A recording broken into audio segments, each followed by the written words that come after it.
भीती निर्माण झाली आणि कुणाची इच्छा होईना युद्ध करण्याची. तिथे झाला विपितात कंपना मारी हनुमंत दुःखे तळमळे लंकनात आला कातो राक्षसा. त्या ठिकाणी असणारा आकंपन मारला त्यावेळेस असणारा जो तो मनामध्ये तगमग करू लागलेला आहे, मनामध्ये तळमळ होऊ लागलेली आहे, सर्व लंकेमध्ये दुःख अवस्था निर्माण झालेली आहे. आकंपन मेला, बलाढ्य आणि सूर असणारा आकंपन त्या ठिकाणी मेला. याच्याविषयी असणारी त्या ठिकाणी तगमग वाटू लागलेली. आकंपन सध्या का आणि कण मिळे युद्धच काय प्रेम दाखा दशमुखा लंका तो करवी. या ठिकाणी असणारे सगळे म्हणून राहिले तर आकंपन सारखा भरवशाचा युद्ध करणारा आता इथून पुढे मिळणार की नाही, होणार नाही असा असणारा आकंपन होता, सूरवीर होता. आणि सगळी लंका त्या आकंपनासाठी हळहळ असणारी करू लागलेली लंका दुर्ग संरक्षण गुरुमोगोल मेहंदे रावणे द्रज कपाटे बंधन करवी आपण साक्षेपे. रावण असणारा त्या ठिकाणी काय झालं, आकंपन मारला. काय करावं काय नाही म्हणून असणार त्या ठिकाणी रावणाला वाटायला लागलं, उगाच असणार लंकेत असणार फिरायला लागलं, तटावर जाऊ लागलं, बुरुजावर जाऊ लागलं. साऱ्या लंकेमध्ये रावण फिरू लागलेला आहे. आकंपन मेल्यानंतर येड्यागत रावण झाला, काय करावं कळाना, रस्त्याने फिरू लागलेला आहे रावण. असं असणारा त्या ठिकाणी आहे. तुझा फोटो निघतो बस. दुर्ग परी घी सुख लागलाय यंत्र मारे मार्क दगड रावण दुर्ग केले गुळ आती अवघड पारखिया. त्या ठिकाणी रावणाने असणारं काय केलं, बुरुजावर असणाऱ्या तोफा लावा लागल्या, कडोपट बंदोबस्त असणारा त्या ठिकाणी लंकेमध्ये कोणत्याही वानराचा प्रवेश होऊ नये याच्याकरता रावणाने त्या ठिकाणी तोफा लावल्या. प्रत्येक असणारा फिरू लागलेला आहे, रावण पाहणी करू लागलेला आहे, कडोपट बंदोबस्त करू लागलेला आहे, एसीचे दरवाजे लावू लागलेला आहे. आगर गुलमे यंत्र संभारे दुर्गट दुर्ग कायसे त्वर शिखर उडून आले वानरो निशाचे निर्गळती. या ठिकाणी एवढे मोठे उंच अशा प्रकारचे असणारे दुर्ग होते, त्याच्यावर असणाऱ्या तोफा ठेवलेल्या होत्या. यंत्र म्हणजे तोफावरील दुर्गावर ठेवलेल्या होत्या. तोफाचा मारा जरी चालू असला तर त्याच्यावरून उड्डाण करून वानर उंच अशा प्रकारचे उड्डाण घेऊन त्या ठिकाणी लंकेमध्ये वानराने प्रवेश केला. वानर दिले लंका भुवन राखीन लाद शानन प्रस्थपाचारोनी प्रदानो युद्ध विधान आलोची. त्या ठिकाणी त्या ठिकाणी रावणाने असणाऱ्या सेवकाला बोलविलं आणि सांगितलं, बुरुजाहून रक्षण करा, वेशीचे दरवाजे पक्के लावा, वानर एक सुद्धा लंकेमध्ये येता कामा नये, लंकेमध्ये वानर असणारा आलाच नाही पाहिजे अशी ताकद रावणाने दिली आणि सगळ्याला असणार संरक्षण करायचं सांगितलं. जो जे पताका विध्वंसून करिता राक्षसा खंडन वानरी व्यापिले लंका भुवन आती दारुण युधाती. जागोजागीचे असणाऱ्या पताका होते, झेंडे होते, वानराने असणारं जागोजाग असणारं पाळलं आणि तिथले करून असणारं वरून उड्डाण करून तो असणारे दुर्ग जे बुर्ज होते ना, त्या बुर्जाहून मी गावकोसाची असणारी जे खंदकाच्या बाजूने असणारी भिंत बांधलेली होती मोठी राजा रावणाने, ती भिंत ओलांडून उड्डाण करून चौकडून वानर लंकेत आले, चौकून येडा लंकेला गेला, लंका यापून टाकली वानराने, जिकडं पाहावा तिकडं वानर असणारे त्या लंकेमध्ये दिसू लागले.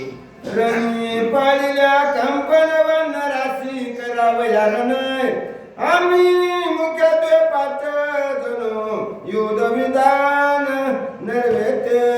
त्या ठिकाणी असणार आकंपन मारला, याची भीती निर्माण झाली.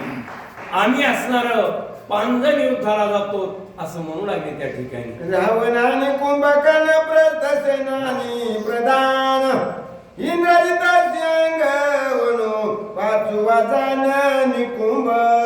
त्या ठिकाणी असणार सांगितलंय 5 जण युद्धाचं नाही, त्या ठिकाणी सांगितलेलं 5 जण जे आहेत तर आम्ही असणार सुरेख म्हणून सांगितलं लंकेतलं.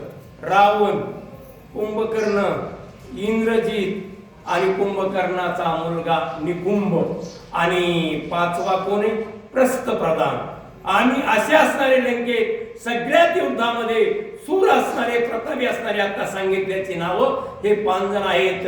यांच्याशिवाय असणारा, यांच्यापेक्षा प्रतापी सूर युद्धा त्या लंकेमध्ये कोणी नाही अशा प्रकारे बोललो. जैसाच मी राजा रावण तैसाच तू प्रस्थ प्रधान, दोहीच समनंग वनो विचक्षण रणवेद्य. प्रस्थप्रधानाला त्या ठिकाणी म्हणून राहिलेला आहे, राजा रावण जशी माझी शक्ती, मी ज्याप्रमाणे सूर आहे, वीर आहे, त्याप्रमाणे प्रस्था तुझी शक्ती या.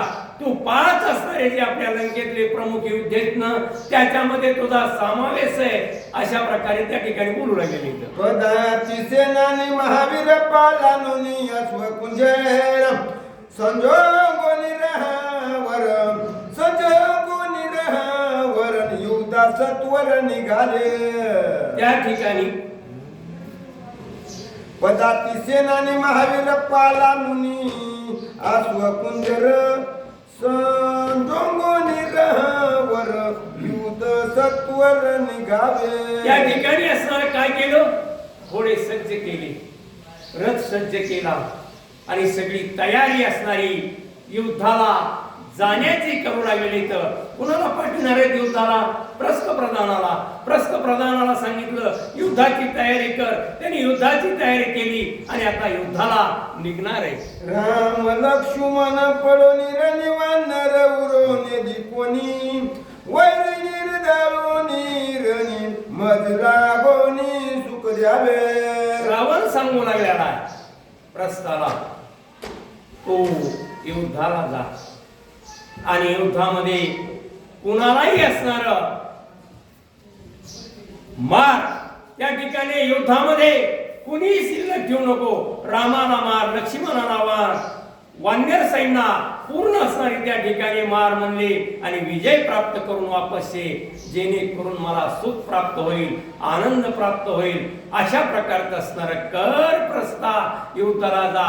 कारण तू 5 प्रमुखामध्ये सूर आहेस, वीर आहेस असं रावण सांगू लागला. तू जाऊन संग्रामात तू का करा वापू हुशार्थ, कंठ मादे रंकानात साधी विचारत प्रोत्साह. एवढं कर, त्या ठिकाणी युद्धात जा, पुरुषार्थ कर आणि माझ्यासाठी कर बर का असा रावण सांगू लागलेला आहे. मला सुख दे, राम लक्ष्मणाला मार, हनुमंताला मार, सगळ्याला मारून ये वापस अशा प्रकारचा असणारा विजय प्राप्त करून घेऊन ये असं प्रस्थप्रधानाला त्या ठिकाणी सांगितले. इंद्रजिताचे काळे वदन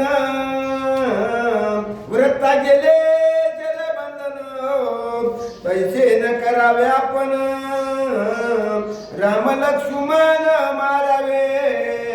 रावण म्हणून राहिलेला आहे. इंद्रजिताच्या तोंडाला काळं लागलं. कशामुळं? शरबंधनामध्ये इथं मोठेपणाने इंद्रजिताने येऊन सांगितलं, शरबंधनामध्ये राम लक्ष्मण असणारे मी पाळले. पण इंद्रजिताला विजय प्राप्त झाला नाही, त्याच्यामुळं काळं तोंड झालं. त्या शर्प बंधनातून राम लक्ष्मण सुटून आज असणारे ते युद्धाच्या तयारीत येत. इंद्रजिताचं काळं तोंड झालं. तसं तू असणार करू नको बरं का प्रस्थप्रधाना. तू विजय प्राप्त इंद्रजितासारखं करू नको. विजय प्राप्त करून या ठिकाणी ये. प्रस्थ म्हणे लंकापती बिभीषणे केली विनंती. श्रीरामा पिल्या सीतासती सुख प्राप्ती सर्वासी. प्रस्थानी सांगितलं रावणा बिभीषण जे बोलला ते खरं बोलला. बिभीषणाने सांगितलं काय सांगितलं की जी सीता आहे ती रामाला द्या आणि रामाला सीता दिली तर काय होईल सर्वांना सुख प्राप्त होईल. युद्ध करण्याची गरज पडणार नाही असं बिभीषण जे बोलला. अनुभव आलो एखाद्याने सांगितलं मोठ्या माणसाने शहाण्या माणसानं लोक ऐकत नाहीत पण कधी ज्यावेळेस अनुभव येईल त्या बोलण्याचा त्या शब्दाचा त्यावेळेस माणूस मात्र अनुभव आला त्यांना. बिभीषणाने सांगितल्याचे शब्द आज खरे वाटायला लागलेत. प्रस्थप्रधान सांगू लागलेला त्या ठिकाणी की बाबा त्या बिभीषणाचं ऐकलं असतं तर सगळ्याला सुख होता, सगळ्याला आनंद होता. म्हणून त्याचे नाही वचन युद्ध मानिले निर्वाण. सत्य बोलिला बिभीषण ते रण ओळवले. बिभीषण असणारा खरं बोलला, खरं सांगितलं. पण बिभीषणाचं तुम्ही ऐकलं नाही. बिभीषणाचं असणारा तुम्ही बिभीषणाला हाकलून दिलं. बिभीषण म्हणत होता सीता रामाला नेऊन द्या हे तुम्ही